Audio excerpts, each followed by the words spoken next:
Salute, folks. It's your boy, the insurance junkie, your fiduciary fella, the all-star advisor Alonzo Hall, your social media insurance broker, and I've returned today to Weapon Tap on Your Head with another ADH Wealth Solution article.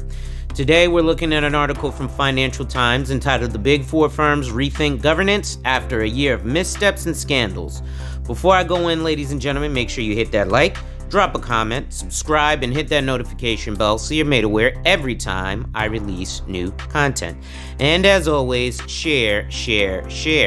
Lastly, to contribute to channel growth or to schedule an appointment with a licensed financial professional, the links are in the description of this video. Auditors and regulators consider ways to strengthen oversight and hold management to account. Written by Stephen Foley in New York and Simon Foy in London yesterday, so that would be January 2nd, 2024. A series of scandals and strategic missteps exposed shortcomings in the governance of Big Four accounting and consulting firms in 2023, prompting a rethink about how best to hold management to account. Ernst & Young's U.S. partners voted before Christmas to introduce a new governance system that includes a board to oversee management and improve strategy, according to people familiar with the matter. The revamp, which will come into force in July, was proposed after Ernst & Young's current U.S. management team vetoed a plan to spin off the firm's global consulting business, prompting anger from many partners. PwC, or PricewaterhouseCoopers, global boss Bob Moritz told the Financial Times that governance reforms in Australia, where it was hiring a chair from outside the firm for the first time, could become a blueprint for other countries in this global network. Meanwhile, the U.S. audit regulator has launched a culture review of the firms to root out the cause of a rise in the number of public company audits that fail to meet regulatory standards. The review would examine whether something had gone wrong with tone at the top, the Public Company Accounting Oversight Board announced in December. It would also put the organizational structure of firms under scrutiny. The debate over governance at the Big Four, which collectively employ 1.5 million people and audit most of the world's largest public companies, was overdue following years of heady growth, according to Laura Empson, a professor specializing in the management of professional service firms at the University of London's Bayes Business School. The current governance of the Big Four encompasses the worst aspects of partnership governance and the worst aspects of corporate governance, she said. The partnership model eliminates the principal-agent problem in that owners, managers, and major producers are one and the same. At a small scale, that can work very effectively. The problem is when it becomes scaled up, the leadership becomes more and more divorced from the partners. The Big Four firms operate as global networks of locally owned partnerships, making them quite different from multinational public companies, where boards of directors have significant sway. A common structure is for management to be overseen by a board made up of longtime partners from different parts of the firm, which has the responsibility of appointing the chief executive or senior partner and some role in approving strategy. Critics point out the circularity. Even longtime partners owe their job in whole or in part to the chief executive. This was laid bare in the scathing report on PwC's culture in Australia, where a tax partner used secrets gleaned from his advisory work for the government to help craft tax planning services for multinational technology companies. The report said the governance structure created a clubby atmosphere that gave too much power to the chief executive. In response, PwC Australia said it would beef up its governance board overseeing management and bring in at least 3 independent board members, including one as chair.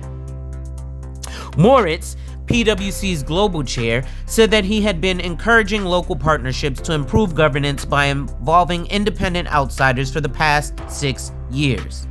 Because of these unfortunate, unique circumstances, Australia's got to leapfrog ahead quite a bit and jump right to that endgame. He said in an interview with the Financial Times, Ernst & Young has been an outlier in not having a board overseeing its global management, nor requiring that arrangement in its local partnerships. That led to the unusual spectacle of Chief Executive Carmine DeCibio playing a kingmaker role in the appointment of his successor, who was picked by Ernst & Young's 18-member Global Executive Committee in November. EY's Governance Council ratified the appointment, but the group is made up of 38 people, too unwieldy for active decision-making, according to governance experts. Senior executives at EY have been working on proposals for governance reform, which will be in the packed-in tray of Global Chief Executive-elect Janet Trunicle. The U.S. is already plowing its own furrow, having approved the creation of a new board that will be chosen by elected partners and will have hiring and firing power over EY's U.S. leader. The local board could ultimately include members from outside the firm, according to a person familiar with the plan. National regulators take divergent views on how the Big Four should be governed. In Europe, some countries have mandated the creation of oversight boards and the appointment of at least some independent board members. In the UK, the Financial Reporting Council first recommends the introduction of independent non-executives from outside the firm in 2010 for those auditing 20 or more listed companies. The regulator's latest audit firm governance code, which operates on a comply or explain basis, recommends that larger firms have at least 3 independent non-executives who are in the majority on a supervisory board that oversees public interest matters. Under separate plans for the Big Four in the UK to ring-fence their audit businesses from their tax and advisory arms, they will be required to have a separate audit board with a majority of non-executives to oversee audit quality and the activities of their audit arms. Meanwhile, since 2018, the Netherlands has required firms auditing public interest entities to have an independent supervisory board to oversee their international activities. In the US, the PCAOB has proposed requiring an audit firm to have at least one person who is not a partner sit on its board or some other kind of advisory board, but it concedes that all of the Big Four would already meet these limited criteria.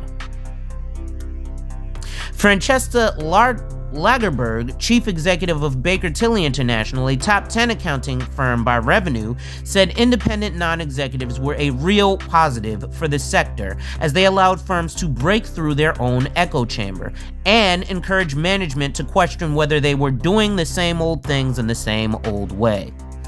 But Bayes Business School's Epsom, who was a non-executive at KPMG UK from 2013 to 2016, cautions not to expect too much.